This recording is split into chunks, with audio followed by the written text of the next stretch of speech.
Welcome to New Possibilities. I speak truth to power without fear.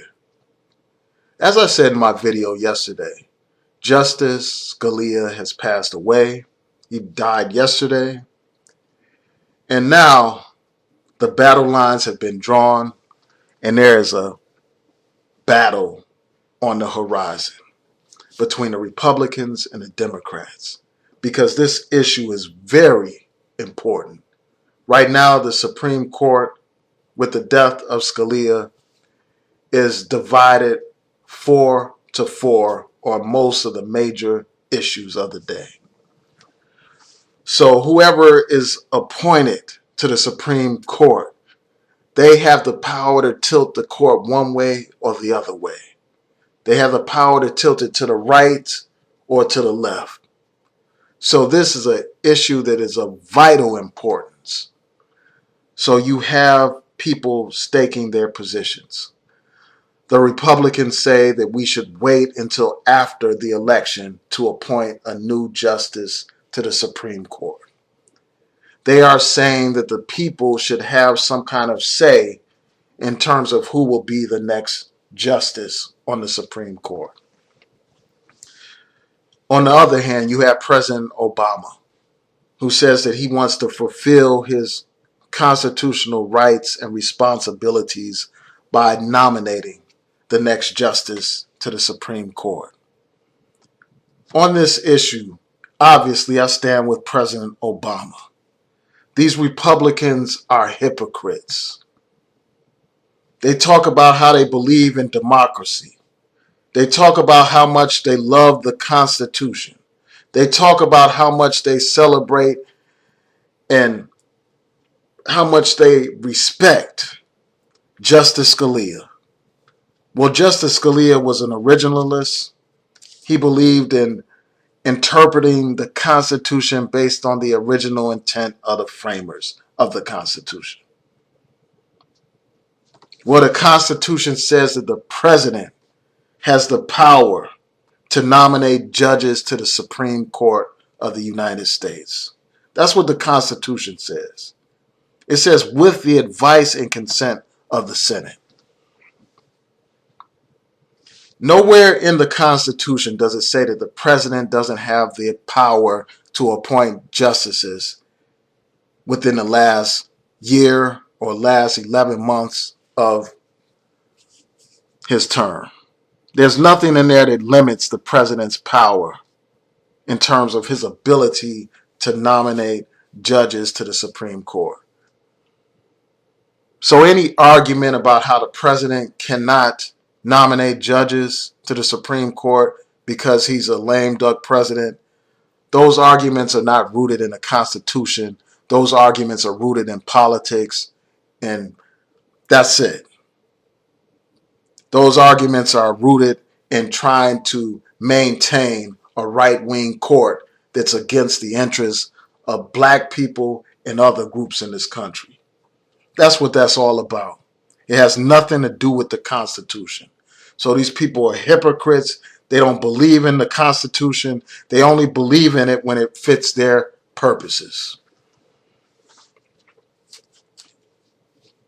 You have Ted Cruz. I was watching one of those news programs on ABC this morning, and he was doing an interview. This man has studied the Constitution. This man is a constitutional scholar. And from what I understand, he was a clerk on the U.S. Supreme Court. So he understands very well what the Constitution says about the president's power to appoint judges to the Supreme Court. There's nothing in the Constitution that bars the president from appointing justices, even if that president is a lame duck president with only 11 or 10 months left in his term. So there is no constitutional argument against the president's right to appoint a justice to the Supreme Court now. Also, these people talk about how they want the people to decide. Well, the people decided that they wanted President Obama to be the president. They decided twice. They decided in 2008 and they decided in 2012. So the people have spoken already. So if you really believe in the power of the people, in democracy, and the will of the people having a primary station, then you understand that the people have already spoken when they elected and re-elected President Obama, and he has every single right under the Constitution to appoint a new justice.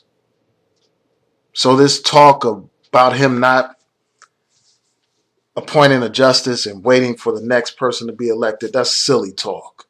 That's crazy talk, and we should not accept it.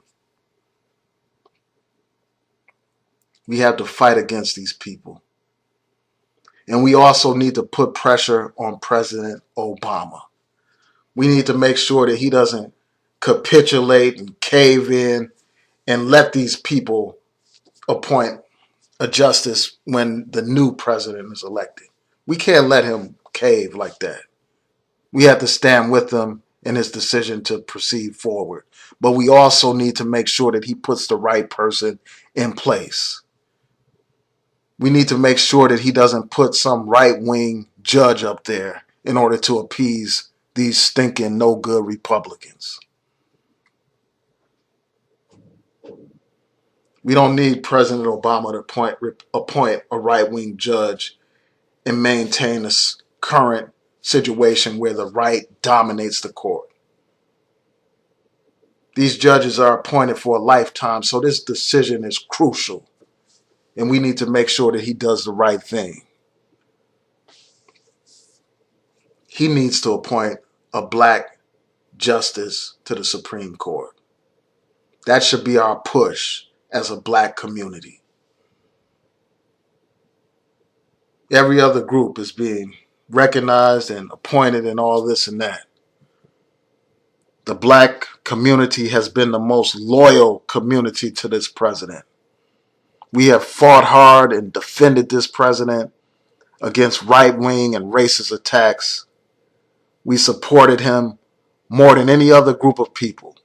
When you just look at the percentages of African Americans that voted for President Obama, it's off the charts. So this man is indebted to us, and we need to put pressure on him to appoint an African American justice. Every single black organization and civil rights organization needs to be putting pressure on him to appoint a black person to the Supreme Court. And it would make a bold and powerful statement if he were to nominate a black woman to the Supreme Court. That's what he should do. And then let the chips fall where they fall. We understand that the Republicans have a majority in the Senate. And it's going to be an uphill battle. But sometimes you have to be prepared to fight. Sometimes you have to stand on principle. And there is no more important time to stand on principle than now. Peace.